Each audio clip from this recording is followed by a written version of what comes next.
Hi there everybody, welcome back to a different kind of MapleStory video. This is going to be an introductory bite farming guide for new or Nightwalkers that just aren't familiar with the term bite farming. So again, let me stress, this is going to be an introductory guide. It's super basic just to get you into the idea of what bite farming is and how to do it, and what are like the bare minimum requirements in order to make it worth your time. What is bite farming? Bite farming is simply just an abbreviated shadow bite, which is one of our 5th job skills. And bite farming implies you just hold down the button and farm with that skill and that skill only. Let me hop into a map here just so I can show you what I mean. It's nothing too crazy, but you'll see what I mean and why people like this skill so much. So shadow bite, I cast it. It hits pretty much the entire map, and then my little shadow bats bounce around the map, killing off other enemies. So you can sort of understand with just that little basic showcase why bite farming is something that people would be interested in figuring out how to do. So what are the benefits of shadow bite farming? Well, it is a very lazy way to farm. Typically, you can position yourself, map permitting, position yourself in the middle of a map, hold down shadow bite. Shadow bite will kill a good amount of the spawns on the map just by itself, and then shadow bats will spawn out of the shadow bitten monsters that died, and then they will bounce around the rest of the map, killing the rest of the map for you. At least in theory, that is how it works. Obviously, some maps aren't full clearable as others, and sometimes just enough shadow bats don't spawn or what have you, so your rates are always going to be a little bit worse than active farming, but that's part of the percentage cut that you take when you shadow bite farm. It's much less taxing on you, so you get a little bit less reward. Makes sense to me. It is still a very powerful tool. The most important thing with shadow bite to understand is that shadow bite has a 15-second cooldown. A 15-second cooldown, just base. I'm not going to be talking about 6th job or anything. Like I said, this is an introductory, basic, bare basic, absolutely no, just super how to bite farm. This is what this video is for. It is a 15-second cooldown by default, right? It can be lowered by a cooldown reduction hat. So this is something that obviously we're going to do. Mobs spawn in waves on a map every 7 seconds. So a spawn wave will happen, and then 7 seconds later, another spawn wave will happen. Make sense? So every 7 seconds, a new wave of monsters will spawn. So what we aim to do is lower our shadow bite down from 15 seconds to at least 14 seconds. 14 seconds is what I would consider the bare minimum. More typically in practice, you're going to want to get it down to 13 seconds, so you're going to want a -2 second cooldown hat. Something like this. Again, I'm not going to get into hyper optimization stuff. If you want to look into hyper optimization, there's a bunch of good spreadsheets floating around. If you are not in the Nightwalker Discord, I highly recommend you join it. There's a lot of very smart people there who get into the weeds of it if that's what you're looking for. Again, I must stress this is a basic overlook on what bite farming is and what do you need to do it. So you want a -2 second cooldown hat. This is important because it takes your bite from 15 seconds down to 13 seconds. Now, I said mobs spawn every 7 seconds, correct? So 7 plus 7 is 14. Our shadow bite has a 13-second cooldown. This is decent because here, look, I will show you by hopping into another map. Let's go into a map that I can consistently one-shot very easily. So Last Horizon 4. This is a good map that I used to bite farm it quite a bit before I got into Grandis. You just stand near the middle of the map and you hold down shadow bite. So monsters will spawn in waves every 7 seconds, right?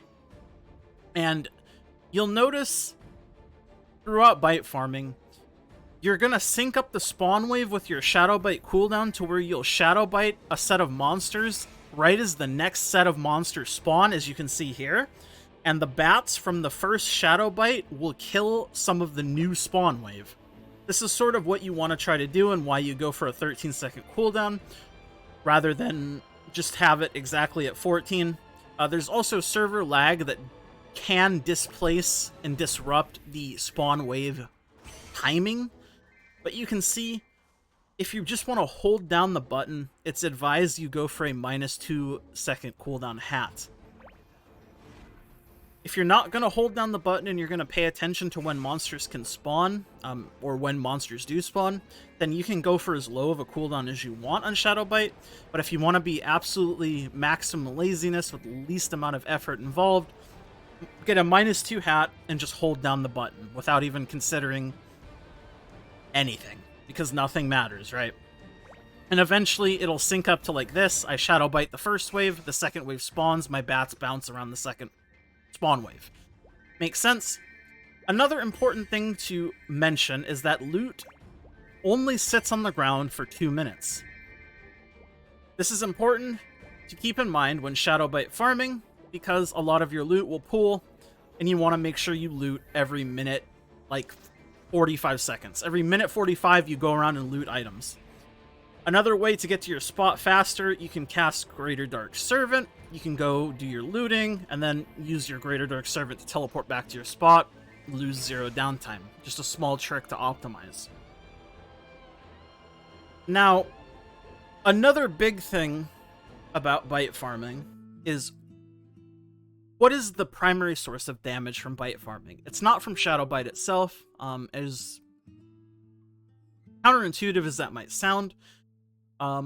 Shadow Bite itself is a very, very powerful skill. It does a ton of % damage up front, and it does 14 lines of damage. It's a very strong skill in its own right.